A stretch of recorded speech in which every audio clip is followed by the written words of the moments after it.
So thank you very much. It's a real pleasure and an honor to be here. Thank you, Jeremy, for the invitation.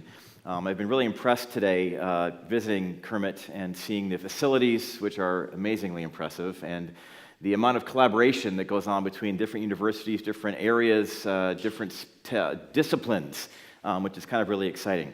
So about 100 years ago, a newspaper in New York produced what is now a kind of a famous quote. Article was written, and this guy in the article said, a picture is worth 1,000 words. If you use a picture, it's worth 1,000 words, and that's the thing we kind of use quite often. Apparently, in the 1860s, there was a Russian novel that said a similar thing. That said, a picture shows me at a glance what it takes dozens of pages in a book to expound. Well, that's kind of true with acoustics. Acoustics and vibration, musical instruments is a subject of waves that involves motion of things. And so static pictures and words, how do we figure out how to convey and teach that subject? So if I was going to try to explain the principle of superposition, which is simply in words means that if I have a wave in a medium traveling and another wave in that medium traveling, while those two waves are traveling in the same medium at the same time, when they encounter each other, they pass right through each other, don't interfere with each other, but they simply add together so that the total wave behavior is the sum of those two. That's a whole lot of words to say what I just tried to say, and maybe it makes sense or maybe it doesn't. So we could do a static picture that shows a red wave and a blue wave, and the black line is the sum, and maybe I could put an arrow in the show. That's the direction those two waves are going, and a static picture maybe does better than the words do. But maybe what might be better if I was putting this in a textbook would be to have a sequence of pictures trying to show this process of these two waves approaching each other, one from the right, one from the left, passing through each other. So maybe that's worth, if a picture is worth 1,000 words, then maybe that sequence is worth more. What's really cool, though, is if I could do an animation of it and show the waves moving. And you can see the two waves passing through each other, and they don't involve each other at all, but their sum adds together and interacts, and that's what this idea of superposition is. So one of the things I've been doing for a number of years is trying to figure out ways that I can create things which will help me understand, but also help me to teach. Well, one more step beyond this, though, if the animation is worth thousands of words, then what's even better is I could have an interactive animation, where maybe instead of just showing this thing, maybe I could change not only the time, but I could change the shape of those two pulses, change the width, change the height, and then move it around and explore this whole idea of how these two waves, does it depend on how big they are, how wide they are? Can I move them backwards and forwards as I move this around and interact with this in this animation that maybe enhances and much more the ability of me to use this as a tool for me to understand as well as something for me to teach with. So I'll start out, I'm going to try to do three things. I'll show you some animations that are just basic fundamental ideas for vibration and waves, because if we're going to talk about musical instruments, I have to know what sound waves and vibration are before I can really start talking about the details of acoustics and vibration. My background is music and physics. I have a bachelor's degree in piano performance as well as a degree in physics. Most of my teaching experience or my teaching courses at Penn State right now involve higher level engineering type acoustics type courses in the physics and engineering disciplines. But I do get to teach a graduate level course in the acoustics of musical instruments, looking at the most recent research in the field. But I still need tools to help explain things. So as I'm going through and showing these animations and showing these things, I guess maybe I'll just start out with the fact that one of the things I try to do is to convey this idea of what a wave is. So these pictures here are just kind of showing, this is my simplest wave page on my website that tries to illustrate the fact that a wave is a disturbance that travels through a medium, but it doesn't involve the motion of the medium itself. The wave is information, just like the top animation shows a bunch of people at a football stadium or a soccer stadium or baseball, whatever the favorite sport is. When you do the wave around the stadium, that's different than bouncing the little inflatable balls that get bounced around or body surfing at the auditorium. Body surfing is the particle moving, actually traveling, but a wave, each individual particle just stays where it is. It oscillates about some equilibrium point. So in the process of doing this, when I create these animations, I've had lots of discussions about people, and so I started doing this in 1993 when the internet was really, really young, and web pages were even this novelty of having your own personal web page was like, wow, that's a cool, really radical idea. You guys have no idea what that would be like if you're younger to grow up in a time period when there was no internet to be able to do things. So I started creating animations a long, long time ago. There are now lots and lots of other pages out there that do really amazing things. And I guess maybe what I'm trying to do is describe what I'm doing or what I create animations. So the reason I create animations is largely for me, because I need to understand what I'm doing. I started making these animations when I was a graduate student, trying to understand structural vibration, trying to understand how this object vibrates, and so I started making animations to help me physically understand the concepts behind what's going on so that I could write about it and try to pass my dissertation. And then as I became a teacher, I started to try and figure out, well, I'm trying to explain these concepts to students, and obviously this thing helped me, so how do I help them learn things? And with the advent of putting things on a website, I just started throwing things on a website, and I'm constantly amazed at how many people find these things useful. Because I never started putting them out there saying, hey, I'm going to create this amazing website that gets 2 million hits over a 10-year period. I just started putting stuff out there thinking, well, I'm going to use them, and it's easier for me to put them out there so I can go grab them for my class and then discover that other people can use them. So that wasn't my goal. It's been a really fun thing to watch. My criteria for what I do when I create these things is the most important thing to me is the physical and mathematical accuracy. I'm not as interested in whether it looks cute. And there are lots of web pages out there that have nice cartoons showing physics, things going around, and that's pretty and that's cool. I do try to make my animations aesthetically and visually pleasing, but the goal for me is to make something that is mathematically and physically correct, that shows the physics. What I'm trying to do is animate the physics, not just create an animation to show some kind of a concept. So that comes to me. So I'm using Mathematica as a tool. I'm actually solving the differential equations and plotting the things, and actually, I'm using graphics that can put dots and points somewhere, but I'm actually doing the math to make that happen. And I'm not really consciously trying to do fun ways or pedagogical methods of online learning. My goal is not to try and have tutorials and modules for teachers. I guess people are using my stuff that way, but I just haven't ever thought that far ahead to think of what's going on with that. I'm just trying to create things and put them out there. Those things are wonderful, and maybe if I get my act together, I can start actually consciously thinking about that kind of a thing. But right now, I'm just having too much fun coming up with ideas of things to do. I use Mathematica largely because I've been using it for 27 years now, so it's I'm an old enough dog to try and teach me a new trick. I know there's lots of other software packages out there that might be better, more open source kind of a thing. For me, I know how to use this language, and it's got some really powerful graphical tools. So if I come up with an idea that I want to put into some kind of a form, I can do it quickly, and then maybe later on I'll figure out maybe I get some grad students to figure out how to take what I do and convert them into a different language. But one of the cool things about mathematics is it has this manipulate function, which basically says if I so in this line up here, what I'm doing is I'm plotting a sine function. But I can take the amplitude and the period of that sine function, and if I say manipulate, and then give those two variables a range of values, I can then get a slider on the plot, and I can move the slider, and I can change the period and watch it happen and say, wow, how does that graph change? Or I can change the amplitude and say, how does that... So that's a really simple equation, but no matter how complicated the equation is, I can now change the variables and watch this thing move. So I can now take the physics and animate the physics to do something with it. Most of the time to get my animations, and I take those and create some kind of a sequence of images, and then to put them on a website, it's really convenient to make an animated GIF file, GIF or GIF, whichever side of the argument you fall on. So I will create them and save them that way. What I thought was going to be a really exciting thing a few years ago, Mathematica and Wolfram developed this format called the computational document format, which allowed you to save this manipulate function with all the sliders and save it as a standalone file, which when it came out with it 6 years ago, you could embed in a web page. And I got really excited then because I could embed these manipulative, sliding, interactive animations on my web page, and I was really excited about that. But then web page changes, HTML3 came out, and then browsers changed, and unfortunately that format is no longer being supported for embedding in web pages, so I have to learn some new software, I guess, now to be able to do that. But I can still create these things as standalone files, which then you can get a free CDF reader to then put them and play with them on your own in a classroom or something, so it is still a very useful technique. So some fundamental ideas about waves, and I'll just show you how some things have evolved over time. This is my 1998 version of one of the first animations I created. Just show how a sound wave in air travels. And a sound wave is a disturbance that propagates through a medium. The medium doesn't actually go anywhere. You can demonstrate this by taking a trumpet and dipping the end of the bell in the trumpet in some really soapy soap water, dishwater that has a bubble. So if you pull a trumpet up and you blow softly into it, you'll get a bubble to form at the end, but the bubble stays there and doesn't break.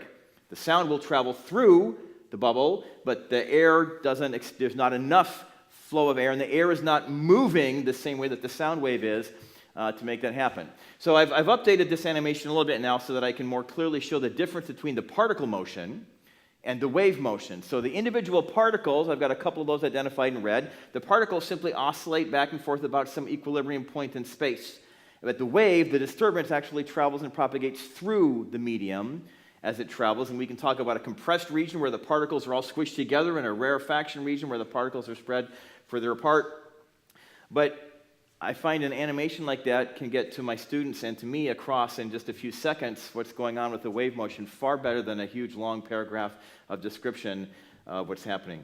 I need to update my transverse wave motion, but the transverse wave is a wave where the particle motion is perpendicular to the direction that the wave travels. So the wave is traveling left to right, the particles are all moving up and down. And we'll talk about some differences between those waves in a little bit.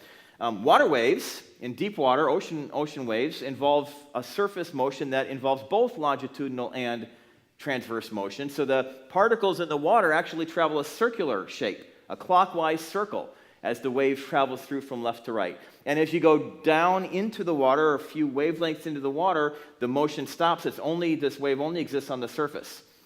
Something that we do in more of the structural vibration side, a Rayleigh surface wave. We use this for non-destructive evaluation, trying to look for cracks and flaws in structures. The Rayleigh surface wave is also the one that in an earthquake is the one that does all the damage. You get a P wave that comes first. It's a longitudinal wave. You get some shear waves later on. But the Rayleigh wave that involves an actual up and down, back and forth motion of the surface is the one that knocks the buildings down. That's interesting because at the surface, it has a counterclockwise ellipse. But just a little bit below the surface, the motion changes to a clockwise ellipse. So the motion is actually in two different directions, depending on whether you're at the surface or slightly below the surface. So these have actually gone through several iterations, too. When I first created them several years ago, they were just black dots on a white screen, and I figured out how to make the ocean blue, because it's water, it looks pretty. So I have been trying to consciously make these look pretty, but still mathematically completely correct. So one of the things that matters in musical instruments, you've got a sound wave or a vibrational wave in a string, and the wave is traveling down and it encounters an end or an open end or a bell or a bridge or a nut or a bolt or something that makes the wave reflect. So if I take this wave right now and just let that wave travel down, if it encounters a boundary, then it's going to have some reflection. So if it encounters a free boundary, a displacement wave reflects off a free boundary, and all it does is just change direction and go back the opposite direction, but it doesn't flip upside down or do anything weird. But a wave reflecting from a fixed end ends up inverting, so it flips upside down as it returns from that end. So this makes a difference if we're dealing with an open-closed pipe or a string that might have a loose end or a free end versus a hard end. You can demonstrate this physically if you have a slinky. If you tie a slinky down to a piece of string, it will act like a free end, and the wave will come down and pulse back and be upright, the same orientation as it had to start with. Or if you attach it to something much heavier, then it will flip upside down. So you can see that effect. Animating it is another way of just looking at the thing. So then, knowing that waves reflect off boundaries, I can then say, well, what if I have a wave, a continuous wave coming in, and it reflects, which means it changes direction. Now I have a wave going to one direction to the left and a wave going to the right, and those are encountering each other, passing through each other. The very first animation I showed that when two waves pass through each other, they superimpose, they simply add together. So the result is that these two identical waves traveling in opposite directions create a standing wave, which doesn't go left or right. It stays exactly where it is in space. The amplitude just changes from maximum to minimum. And there are places, let's see if my cursor will show up. There are places where I can put the cursor where there is no motion at all, so those are called nodes. Places where there's a maximum amount of motion are antinodes. And there is a difference between, on the two pictures, one is the two waves are both positive to begin with. The other one is the two waves, one's positive, one's negative. It doesn't matter. Both cases, we get a standing wave set up. So this is really important for a musical instrument, because if this didn't exist, we wouldn't be able to play music. The musical instrument depends on having a standing wave in the instrument. If it's a wind instrument, between the mouthpiece and the bell, there has to be a standing wave set up in order for anything to happen. So I've got a wave traveling down towards the end. It reflects from the open end, comes back to the mouth, reflects back and forth, and that standing wave in the instrument is what gives us the sound. On a string, it's the standing waves between the two ends of the string that cause this phenomenon that allows us to play music with it. So just another way of how these reflections can lead to standing waves. So if I have a fixed end and the wave comes in, as the wave returns and starts passing through each other, this is just showing how that standing wave gets built as the waves go through. So just the wave comes in and reflects back, and the two waves are now traveling in opposite directions. And as the wave reflects back from the free end, it just adds together to give us two waves in opposite directions, gives us a standing wave. So this would be something that would exist at the beginning. As I'm starting to play the instrument, the sound is going down, hitting the end, coming back, starting a standing wave. I get the same thing. I'm just letting this cycle through. I get the same thing if I have a rigid end, only the wave now is going to be reflected upside down, but it's still going to be, as it reflects upside down, it's still now traveling back through the medium again, so I get a wave that stands, same standing wave. There's a difference in where the nodes and antinodes are, where the maximum positions and where the zero positions are, but I get the same effect. Most of the time in musical instruments, though, we don't have a completely soft or free end or a completely rigid end. We have something in between. So not all of this, in both of these cases right here that I've got shown, all of the wave that reaches the end is reflected. And that produces a really nice standing wave when all of the energy, all of the sound wave, or all of the wave that hits the end gets reflected. In many cases, I don't have rigid or soft. I have something in between. So let this cycle through. What if I have something that's not quite hard and not quite soft? So some of the energy gets reflected, but not all of it. So I still have some energy going back and forth, and I get a pattern that's a little bit interesting. I've got some lines drawn. The blue lines drawn are showing me there is a maximum amplitude that occurs, and there is a minimum amplitude that occurs. It doesn't quite make a standing wave that the thing goes exactly to zero, but it does give me what's called a standing wave ratio. And in different areas of acoustics, we use this kind of an idea to help measure absorption coefficients of materials. So the materials on the seat cushions, the materials on the walls, we measure how a material can absorb sound by figuring out how much energy comes in, how much energy gets reflected. We use a standing wave tube. We measure the maximum amplitude, the minimum amplitude, the ratio of those two things. The standing wave ratio allows us to calculate the absorption properties, the absorption coefficient for that material. But what I also find interesting about this little movie is that if all the energy gets reflected, the wave is purely standing. Our wave kind of stands, but it lurches along, and as it goes, it kind of lurches into that gray boundary, which means that we are losing some energy into that boundary. Some energy is escaping the musical instrument, or some energy is being absorbed by that material. So this animation in particular was created after a homework assignment where I made the students try to calculate this thing, and they were really struggling to figure out what the math, you can do the math, but trying to understand exactly what that math was showing. And I said, well, I understand what it means. Why don't you get it? So I made an animation to help explain that this is what's happening with this standing wave ratio and with this idea of sound being absorbed into the boundary. Other areas, not just wave propagation, but in order to understand musical instruments, I need to know something about oscillation, structural vibration.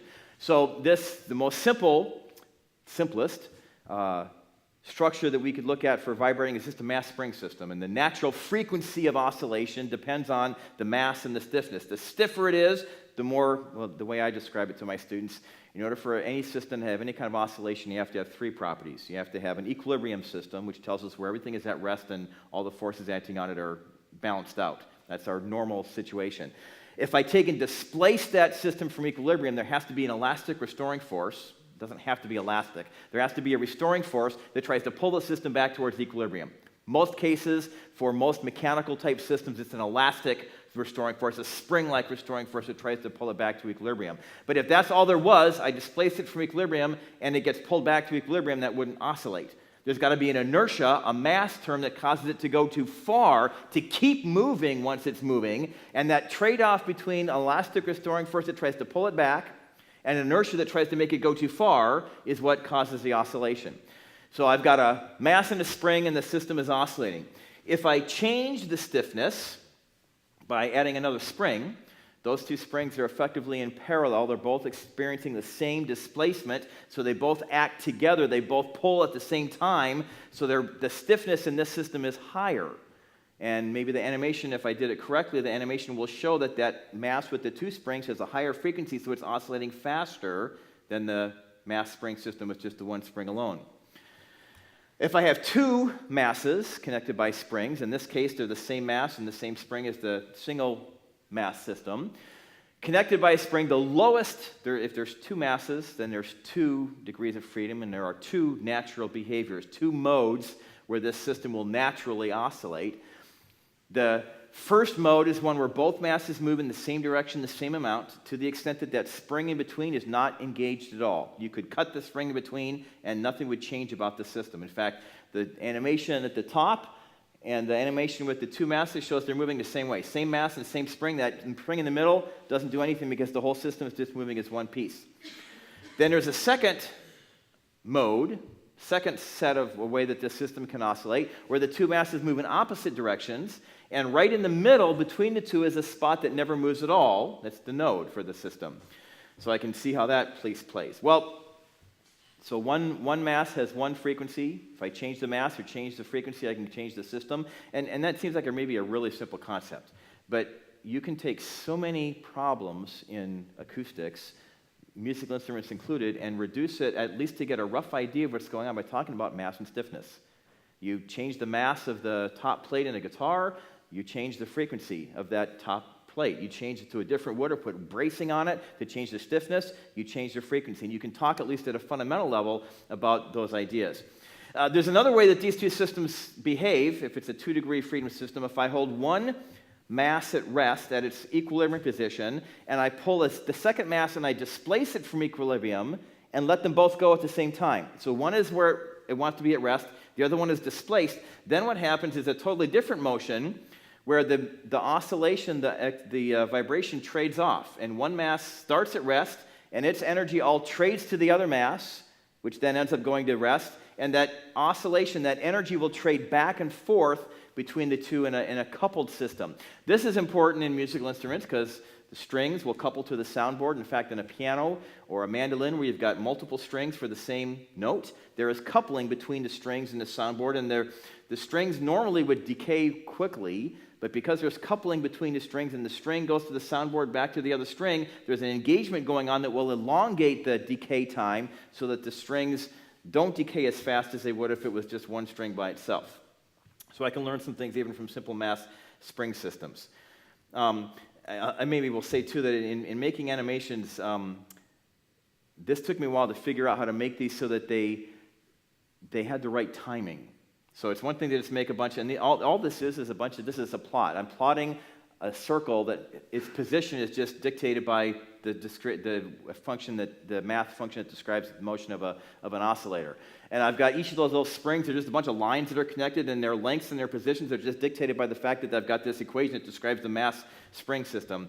If I have a 3-degree freedom system, so do the math here. 1-degree freedom has one oscillation. 2-degree freedom has 2 modes. 3-degree freedom would have 3 modes, okay? The first mode, the whole thing, all 3 masses move in the same direction at the same time. The second mode, 2 masses on the outside move in opposite directions, and the one in the middle is at the node, so it stays exactly still, never ends up moving. You can grab it, touch it, and it doesn't do anything.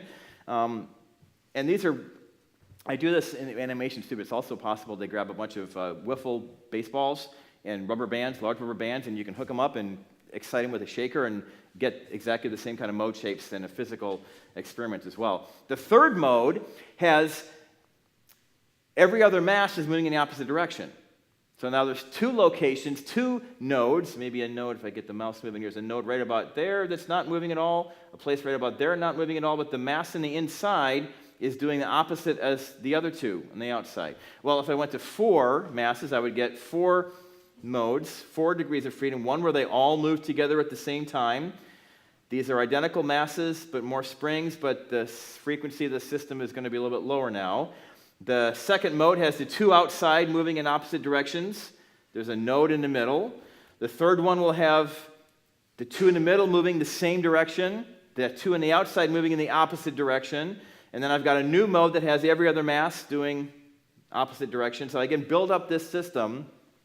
If I build up 4, 5, 6, 7, 20, 1,000 of these mass spring systems, what I'll also start to notice is that the frequencies of all these modes starts to get integer multiples. It's a 2-degree freedom or 3-degree freedom or 4-degree freedom system. The more pieces I get, the closer it gets to being an integer set. And eventually I can start looking at the mode shapes for a string where they are exactly integer multiples. And a string has a mode where the whole string moves together, a mode where half the string goes one direction, and the other one, a string where it's in 3 parts, 4 parts, 5 parts. So I can build up this system of how a structure oscillates, either in terms of waves or in terms of simple degrees of freedom mass spring type systems. So if I make the comparison of mass springs to what's going on in air in a column, in a tube, in this case I have a tube with closed end so that the boundary conditions are the same for the mass spring system and what's on the right.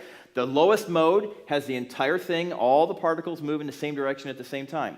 Not necessarily the same amount, but they all move in the same direction at the same time. And then we would have the particles kind of squish on the left, and then they move towards the right and squish on the right, and so we're just having this slow oscillation back and forth. The second mode should have the particles on each end of the pipe moving in opposite directions, and then they kind of squish together at the middle, and then they spread farther apart in the outside edges. I've got a couple of red dots showing the red dot in the very middle is not moving at all. It's at the node. Putting a microphone there would pick up if this was pressure. So we'll get to the idea of pressure and particle velocity and displacement in just a minute, because that gets really confusing for some students. It gets confusing for me as a professor trying to explain what it is I'm looking at. I'm showing you pictures of particle motion, which is hard to measure.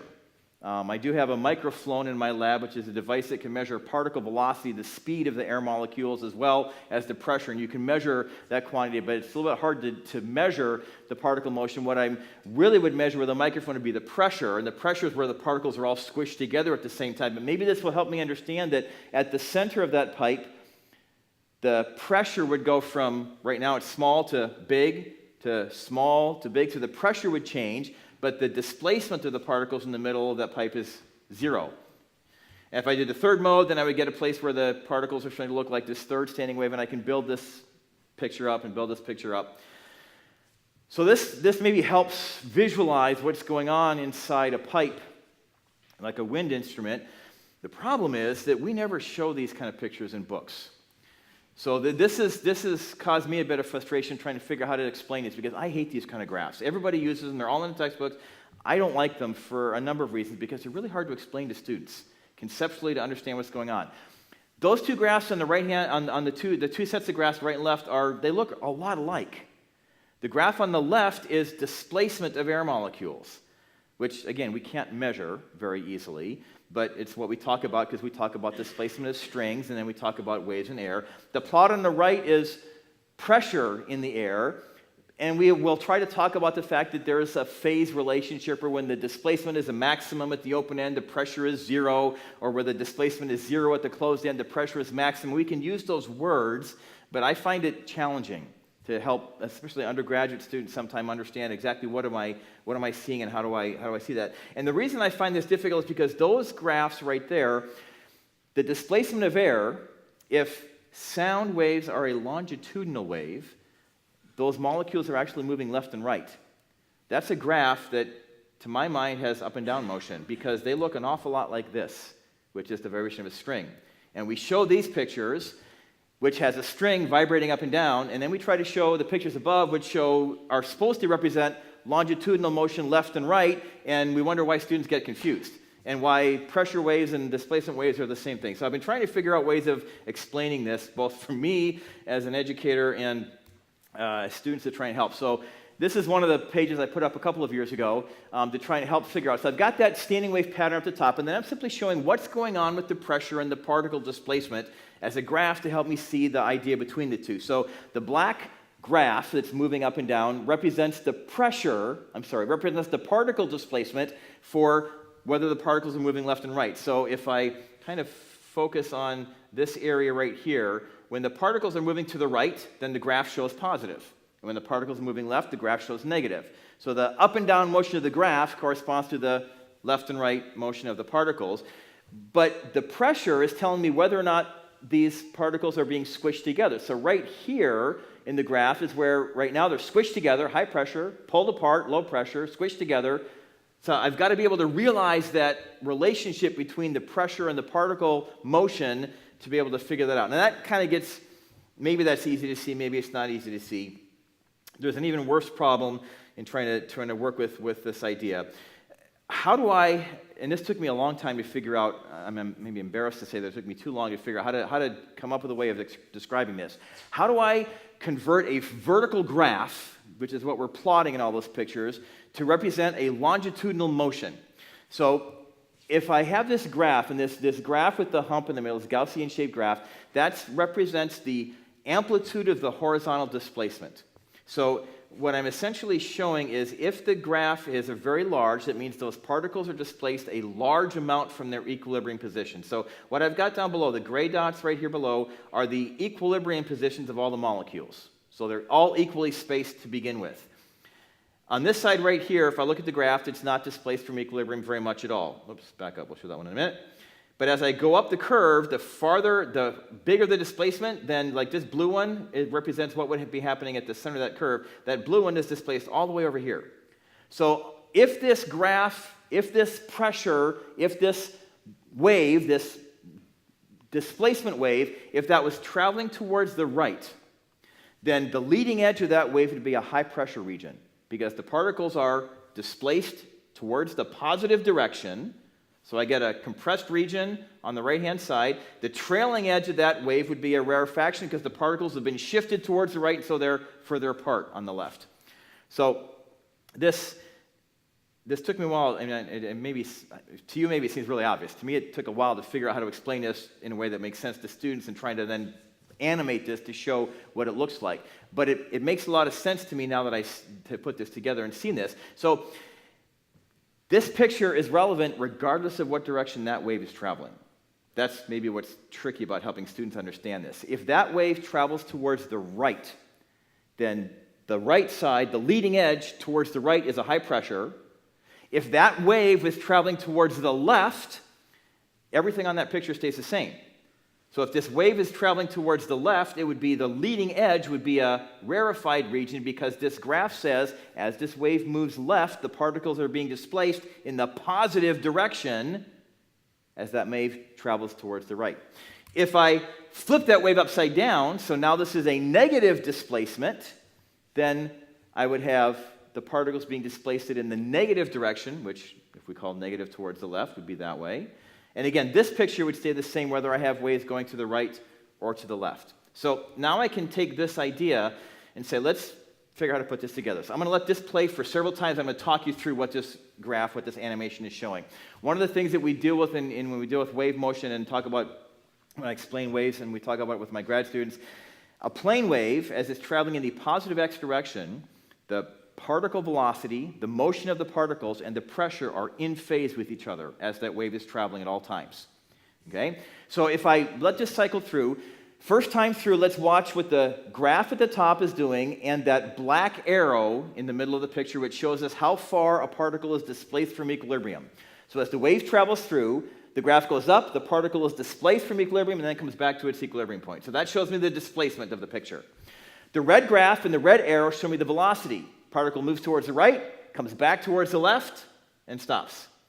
So the velocity curve is a derivative, time derivative of that position graph. So it has the positive velocity and the negative velocity, it comes back.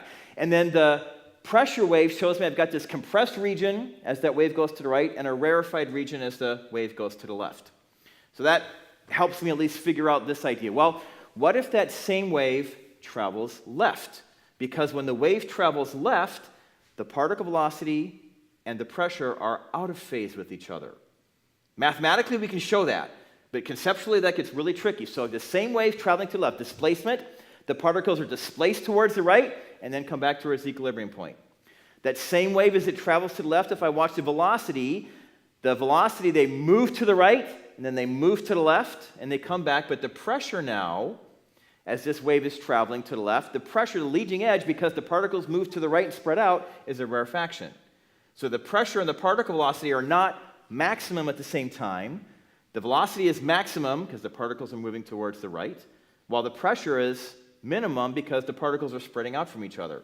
So the difference between those two waves, there's the right going wave again. Right now the red curve and the blue curve are both maximum. They're both in phase. They do exactly the same thing at the same time. But if I move the right in the opposite direction, they're not. This animation was actually the result of a student asking a question that I couldn't verbalize with words, so I had to figure out how to try to put it into place for them. Now this may become useful when I'm talking about how reflection occurs in a musical instrument, because when I have the sound wave reflecting from a soft end or a rigid end, I now can pay attention to what happens to the displacement, velocity, and pressure. Are they inverted or invert? And this causes students a headache sometimes because we talk about reflection coefficients and transmission coefficients, and students get really messed up with the fact that the reflection coefficients for displacement, which we learn about when we talk about strings, are the opposite of what they are for pressure when we talk about sound waves and pipes. The equations look very similar, but there's a negative sign that really gets students messed up sometimes. So the displacement curve is a positive wave going to the right. When it hits the free end, it reflects looking exactly the same. All it does is just change direction. Same thing with the velocity curve. The velocity curve, all it does is just change direction. The leading edge of the velocity curve, the velocity wave, is a positive value. It reaches that free end and it turns around and goes left with the positive edge as the leading end. But the pressure wave, because that wave going opposite directions, the pressure doesn't turn around, it simply comes back. So the leading edge going in becomes a minimum pressure coming out. So the pressure is essentially inverted at that reflection. But if I compare that to a rigid end, at a rigid end, like a closed pipe or a fixed end on a string, the displacement flips upside down, and so does the velocity, but the pressure simply reverses direction and marches back. So that becomes maybe a little bit useful to try and figure out what's the relationship between pressure and particle velocity in terms of understanding why do I get reflection coefficients that have different directions or different behaviors. All right, so let me show you some things about maybe some animations that are specific to musical instruments. So one of the questions that may come up in a wind instrument is, why does opening a hole in a pipe make the frequency of the pipe go up? You play a flute or a clarinet, you open up a hole and the frequency goes up. Why?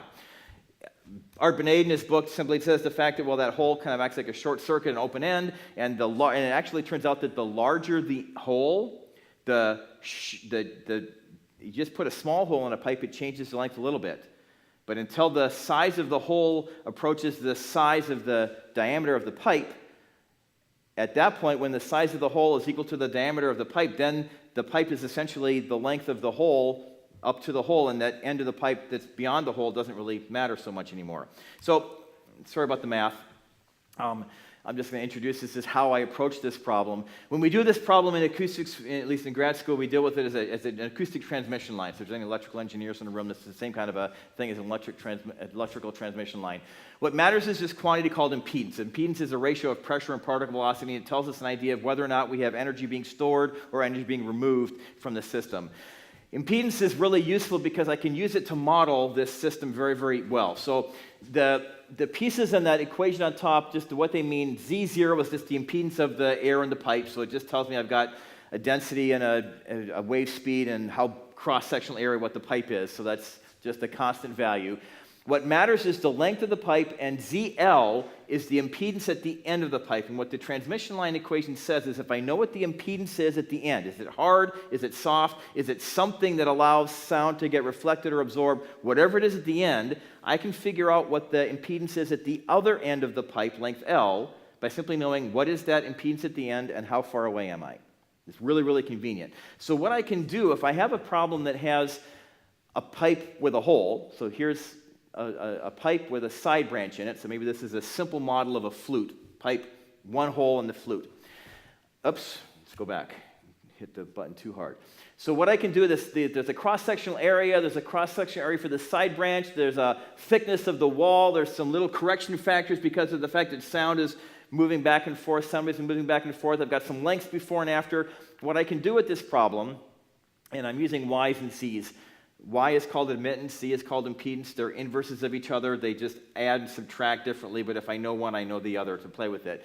What I'll do is I'll say, what's going on at the end of this pipe? This pipe is connected to open air, so it radiates sound, so there's an impedance associated with its radiation at the end. If I know what the impedance is, at that point, I can back up to here and say, here's a length of pipe this long, and it's got an impedance at the L. I know what the impedance is looking into that piece. I can take the side branch and say, what's the impedance looking at the end of the side branch? And I can back that up and say, what's the impedance coming in right here? So I've got that impedance and this impedance, or that admittance and that admittance for the side branch. Admittances are convenient because they simply combine together, and if I simply add those two pieces together, I now know what the impedance is right here. And I can start over with my equation and calculate. If I know what the impedance is there, I can back up, and I can do this over and over and over and over and over again to take a look at as many pieces as I possibly want to, and then I can see what the result is. So if I plot this thing, I get some pretty pictures. This graph is a plot of impedance. The minimum values on this graph, so the valleys on this graph, are showing me where the resonances of the system are. If this is an open pipe, or if it was a closed open pipe, then the peaks of the system. So if this is a graph of a flute, then I would be looking at the minimum points on this graph to tell me what the resonances of the flute are, what the natural resonances of the flute were. If this is a clarinet, which is open and closed at the reed end and open at the other end, then the peaks of this graph would tell me what the resonance frequencies are. So here's the question. If I simply change the length of the tube, how do the frequencies change? This is fairly simple. The frequencies depend on the length. Everything else is constant. So if I double the length of the tube, the frequency should go up by a factor of 2. So if I just take this graph, and so this is running all these calculations of all these different, this impedance calculation, running it over and over as I simply change the length real time. And I can see that if I make the pipe longer, then the frequencies go to a lower value. I think I probably said that backwards just a minute ago. If I make the pipe shorter, frequencies go up. If I make the pipe longer, the frequencies go down. So in this case, I made it twice as long, and the frequency went down by a factor of 2. Now I go back to the original length, and I go back to the original frequency again. So now I can say, well, what happens if I put a hole in the pipe? So I'm going to put a hole in the middle of the pipe, and I'm going to increase the radius of the hole. Again, I can just do all the math, and I can animate this, and then students can explore to see what happens. I can make the hole bigger and bigger and bigger until it reaches the same diameter as the pipe and see what happens. So if I run the animation and make the hole bigger, as the hole gets bigger and bigger and bigger, the pipe effectively gets shorter until, bring the mouse back, until I have now shortened, eventually I've short-circuited that second half of the pipe by including a large hole, and I now have a pipe which is half the length and the frequency is twice as high. So then I can say, well, let's change the length of the pipe before the hole and see how that changes things. If I change the length of the pipe before the hole, so in other words, I'm asking which hole on the flute am I opening up? The one closest to the mouthpiece or the one farthest from the mouthpiece? So if I change the length before the pipe, the longer the pipe is, the lower the frequency will be. I've still got the hole there, but the hole is acting as an open end. And then I can ask the question, what happens if I change the length of the pipe after the hole? If the hole's big enough, that length of pipe after the hole doesn't have an effect at all. So now I can begin to explore the idea, well, how big does the hole have to be before that extra length of pipe matters or not matters? So this is a really powerful problem for figuring out, what do I do? How big does the hole have to be? If I make the hole larger or not quite so large, then the length of pipe after the hole maybe does matter or not, and we can start talking about hole lattices. I'm in the process of trying to make one of these with like 4 holes, and it's just, the animation just gets really boggy, so I'm trying to figure out how to graph it and draw it and let all the holes pieces and all the sliders and everything, so that's something I'm maybe still working on, but this simple tool allows us to do some things. Let's see. Oh, what effect does the mouthpiece of a brass instrument have on its resulting spectrum? Mouthpieces have a volume and a length, so there's a French horn mouthpiece on the left and a trumpet mouthpiece on the right. They've got a volume. The cup area of the mouthpiece is a volume, so it acts like a spring. The length of pipe acts like a mass piece, so this essentially operates as something that we call an internally driven Helmholtz resonator. If I can draw this in electrical engineering domain as a circuit, and I can write down its impedance and say, well, here's the impedance of the whole system. In this picture right here, this ZP is the impedance of the pipe that I attach this mouthpiece to. So I've got the impedance expression that I just looked at for the pipe with a hole or not, and I can take that and combine it with the impedance for the mouthpiece and see how the mouthpiece behavior, which mouthpiece should I use if I want the frequency spectrum of my brass instrument to sound a certain way. So here's the impedance of a 1.5 meter length of pipe, which is about the length of a trumpet.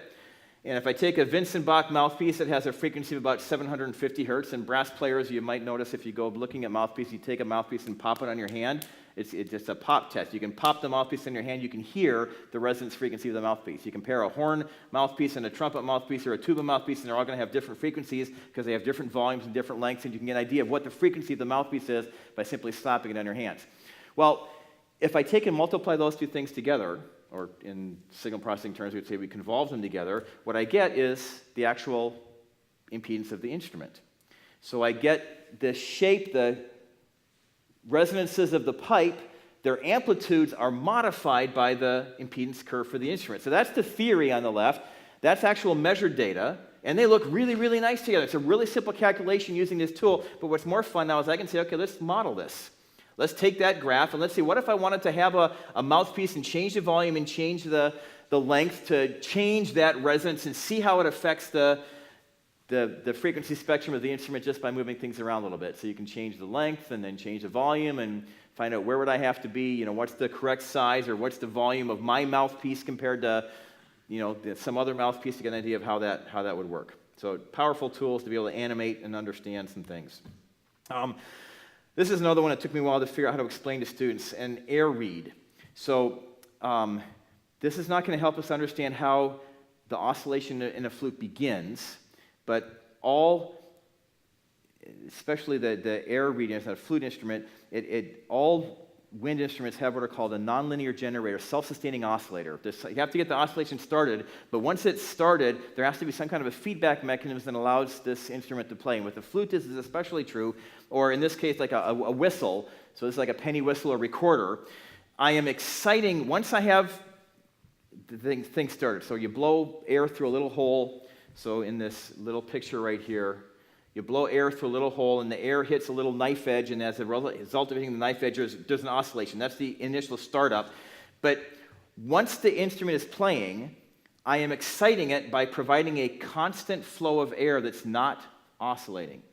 That's kind of a weird idea, that I am making a musical instrument perform. A musical instrument is producing a oscillating, changing frequency thing that's changing up and down, up and down, up and down, and I'm exciting that by driving it with a constant flow. So how does that happen? Well, when the air comes, if I have a sound wave, a standing wave, there's an open end right here and an open end at the other end. The sound wave is actually moving in and out of that opening just a little bit. If I have a constant flow coming out of a jet nozzle, and there is a force, an oscillating force that nudges that flow as it leaves the nozzle, it starts to oscillate. And this complicated math equation at the top is the equation that describes the vertical displacement of that flow of air as a function of position and time as it leaves out. All kinds of math on this thing. What it amounts to is I've got this opening. The opening has a size B, which dictates how big the opening is. The air is flowing through that opening at a constant speed V, and as a result of the sound wave in the pipe, I have this little push and pull nudge, pushing and pulling at the air as it leaves that opening. As a result, this wave starts to oscillate, and it has a wavelength, and that wave shape tends to move with the flow, and eventually it gets so big that it becomes unstable and blows up. So to help understand that and how this is able to make an instrument work, I animate that function. Just take that function and simply make it move with time. So the little gray box is the air moving back and forth because of the sound wave coming in and out of that hole. And the little particles just represent the flow that starts to undulate until it goes crazy up and down. And you can see there's a pattern that kind of moves to the right, and that whole pattern changes until it finally breaks up. That wouldn't be very musical, but what we do, though, is interrupt this flow. So I'll start it over again in just a second. As this flow is coming, I'm going to put a little wedge in. This is the edge of the instrument. So now the air is going to go above and below, and I'm going to interrupt it before it starts to collapse. And so I've got this flow that goes up and then down, and it goes into the instrument, and it goes up and down and up and down. So the standing wave, this is called a self-sustained oscillator, because the standing wave in the sound is causing the force that then causes this air to deflect out of the pipe and back into the pipe, and out of the pipe and back into the pipe, out and back in. And that feedback mechanism is what allows the instrument to keep playing over and over again. So just another example of animating the physics to help explain what's going on. Okay, some things with stringed instruments. So you take a plucked string, a guitar string, and pluck it. The naked eye is not able to see this behavior. You pluck a string, take even a rubber elastic string and pluck it, you'll see the thing kind of just vibrates. It happens pretty quickly. So this is 1,000 frames a second. At 1,000 frames a second, you can see this rubber elastic string, and there's a triangle pattern. It kind of moves back and forth, and this pattern repeats itself over and over and over again. We study the string, do the math, we get some equations. The behavior, it's a boundary value problem is the terminology we use for it. So I've got allowed shapes that are dictated by the fact that the string is fixed at both ends. And the boundaries determine what shapes are possible for this string. Those are the first 4 shapes that are possible for that string. They each have their own frequency. In this case, they're all integer multiples, so you get the harmonic series that's important for musical instruments to get all the ratios of things that we do. How much of each of those allowed patterns depends on the initial conditions of the string. So the boundary conditions simply tell me what shapes are possible. The initial conditions tell me of those possible shapes, which ones actually show up and how much of each one shows up. So if I calculate the A terms tell me telling me how much of the shapes depend on the initial displacement of the string, and the B terms tell me how much of that shape depends on the initial velocity of the string. So if it's a plucked string, I say fix, I get a whole bunch of sine functions, and how much of each one depends on what the initial shape is. So if I take a plucked string and I add together a whole bunch of sine waves with the right amplitudes, as I start adding more and more terms, I get the initial shape of the string. All I'm doing is just adding together all these possible shapes with the right amounts, and as I add each one, I get more and more. When I let the string go, all of those shapes are going to start oscillating at their own frequencies, but they still add together, so the result is each one is moving with their own frequency, so I've got all these shapes. The black shape is the actual shape of the string, and it's kind of moving with that red picture, which is the fundamental. The string is going down. The green one is twice as fast, and it's moving up and down. The blue one is 3 times as fast. All these shapes add together to give us the shape. So in mathematical terms or physics terms, this is the Fourier series solution. This is something that Daniel Bernoulli did in the 1800s, the one who solved the wave equation and figured out you can do this as a series of sine waves or a Fourier series. There is another way to solve this same problem, though, using this idea that waves traveling in opposite directions add together, and that's the D'Alembert solution to the wave equation, which says that you can take the wave equation and break it up, the solutions as a right-going and a left-going wave, and those two pieces add together. So here's a wave that two triangle waves moving back and forth in opposite directions that create to show what a string plucked at the center would be, but if I do it with a string plucked at closer to one end, there's the same shape, but I'm not doing it by the sum of all the individual pieces. I'm now doing it, visualizing it as the sum of 2 waves traveling left and right. So I can look at the same pattern both ways, the same result from 2 completely different mathematical viewpoints to look at how to build that together. The interesting thing is, what do we actually measure? What does a guitar pickup measure? So if I look at the displacement, so this is something that we don't often see in textbooks. If what I'm doing here is I'm plotting the position, the displacement of the string at a fixed position as a function of time. Instead of plotting it as a function of time, I'm plotting it as a function of position, I'm plotting it as a function of time. So the string, the little black dot goes up and back down, and it sits still. And this is, we don't see this with the naked eye until you see that high-speed video and watching that's actually what the guitar string is doing. But if that's what the string is doing, that's what my displacement ought to look like. It should have some bumps, and it should sit still, and bumps and sit still for a long period of time. So if I measure this behavior with an optical pickup, so I go to the store and I buy a little infrared detector for $2 and put it on a string and measure the displacement of the string. This is theory on the left. This is what it should look like, the displacement, and then the velocity is just a time derivative, but the velocity is what a magnetic guitar pickup would measure, because a magnetic guitar pickup is measuring the speed of the string as it oscillates, and the magnetic field interacts with the coil underneath it. So there's measured values. So I can animate showing what the data should look like because of my knowledge of what the string is doing, and then I can actually make and measure the string, and I see that its displacement and velocity are very close to what the theory says because of what that string pattern is looking like. There are some interesting things in that plot, just some little dispersion things that we talk about in terms of the fact that the string is stiff and it has frequency. It's not actually an elastic string. It's more complicated than that, but that result turns out pretty well. The struck string in piano is another problem. In this case, my initial condition is that I have a narrow range of the string that has an initial velocity. Everything else is still, and I give it a whack at one certain point. In reality, the hammer interaction is very complicated, and there's all kinds of papers that look at the details, probably 30 papers out there that deal with the hammer-string interaction. This is a very simple first approximation. I'm going to take the region of the string where the little red arrows are, and I'm going to give it a velocity there and nowhere else. And if I take that definition for the initial conditions, string is at rest, now displacement, but it's got a velocity of a simple term, and I run the code to see what it looks like. I start adding the pieces together, and this one unfortunately started halfway through. So it'll back up and start over again. If I start adding together sine waves, the right combination of sine waves with the right amplitudes, a whole bunch of sine waves with the proper amplitudes and the proper frequencies will start to give me exactly that initial condition of the string to show what that initial velocity term would look like. And then if I let that go, I get this cool pattern where this little pulse travels around the string back to one complete trip down, back. This is real slow. But back up again would be the 440 string in a piano, that little round circuit gets done 440 times a second. So that little pulse is going back and forth. You look, there are some papers by Hideo Suzuki back in the 1980s that actually measured the displacement of the string, and this is exactly what the string does. Just maybe I show these real quick. This is a kind of a cool video I saw one of the people I follow on Twitter. Hitting a string, elastic string, and you can see this pulse travel out.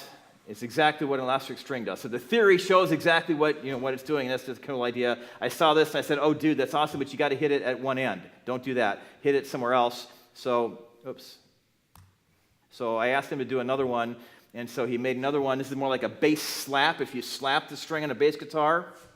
So it wasn't quite as close to one as what I was hoping for, but this is high speed, so he's getting ready to slap the string, but this pulse will start, and then it will fleck off the far end. You get this little pulse that just races around the string, back and forth, back and forth, back and forth, but that's what a struck string ends up looking like.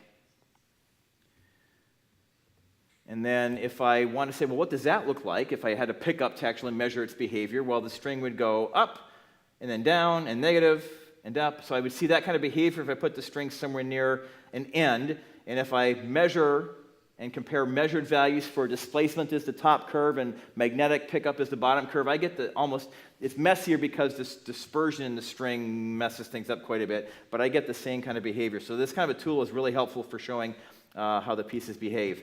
I could take a look at inharmonicity in this case. Because it's a stiff string, the second harmonic is not quite twice the first harmonic. It's a little bit more because it's a stiff string, and so on a piano is not actually perfectly in tune. Part of the difficulty, in fact, it's really interesting to do some psychoacoustic experiments and have musicians, especially piano players, try to determine if a frequency is exactly twice another frequency.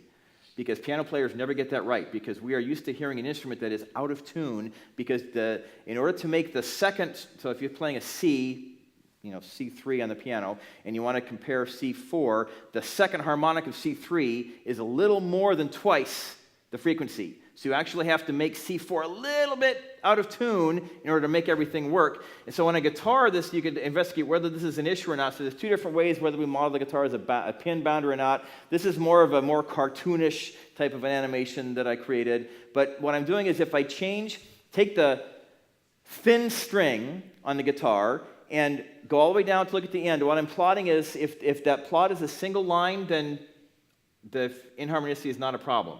But if I go to the fat end, the large end, the thick string, the lower string on the guitar, so I move up to the other end of the guitar, the frequencies go lower, but now I start fretting down the string, I see that the dashed line is the theoretical value of what it would look like, and the green and blue curves are what the actual frequencies because of inharmonicity show up as. So there is a big difference between what I would expect from a simple physics viewpoint and what actually happens on tuning the guitar. And unfortunately, for most of the time in a music instrument, by the time I get up to a high note like that, I'm only seeing 1, 2, or 3 harmonics. So I'm not really seeing this in effect, but in a piano, this can be a really big problem. So another way of just influencing or animating how difficult it is to take a look at. Way over time here. I do this with my students in my classes too. I teach and they complain that I'm talking too long, but I have so much fun.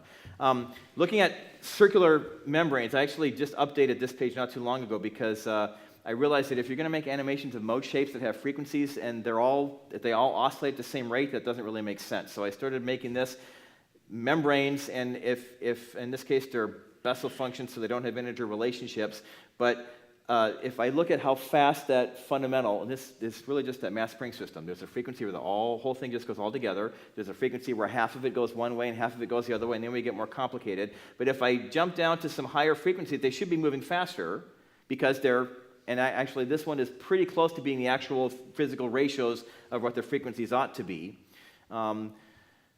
Rectangular membrane, you get the same thing. Pretty pictures. All the different varieties of how these shapes can go together and oscillate, and by the time I get to higher values, they are oscillating faster. With rectangular membranes, you don't get integer multiples unless you have certain patterns to show up, so the frequencies are not always integer multiples of everything. You can get some patterns that have the same frequency, so the two pairs on the left are two different shapes, but they have exactly the same frequency. So they'll show up at the same time, and they'll actually combine with each other. In a way so here's an example of how these two patterns on the left have the same frequency, and what I'm going to end up with actually seeing in real life is some combination of those two shapes that might show up. All right, so let's see where I am. Oh, then I get to looking at strings. I can do that plucked string. This is just a membrane, just doing the same thing but a two-dimensional Fourier series of space to try and see how a struck membrane might behave if I hit it in the corner or hit it in the middle, just to try and see how the waves would start to propagate. What would an initial impact on a drum head look like? And then this actually gets interesting because a string and a membrane are very different. If I take a string and just pluck it, I end up with a string that travels in a wave that travels in two directions, because on a string I just get simple superposition.